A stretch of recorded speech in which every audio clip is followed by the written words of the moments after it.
uzavrelu posoljenu vodu stavite kuhati fuže. U međuvremenu, dok se tjestenina kuha, toliko će vam biti potrebno vremena za sljedeće. Na ulju pirjajte luk. Dodajte narezani na trakice pršut i na kraju šparoge.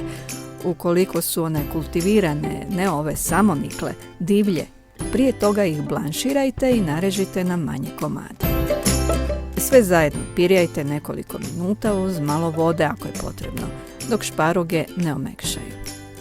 Sada dodajte procijeđene fuže i još malo tekućine u kojima se tjestenina kuhala. Promješajte, dosolite, popaprite po želji i na kraju dodajte naribani sir. Jednostavno, ukusno i zdravo. Uživajte!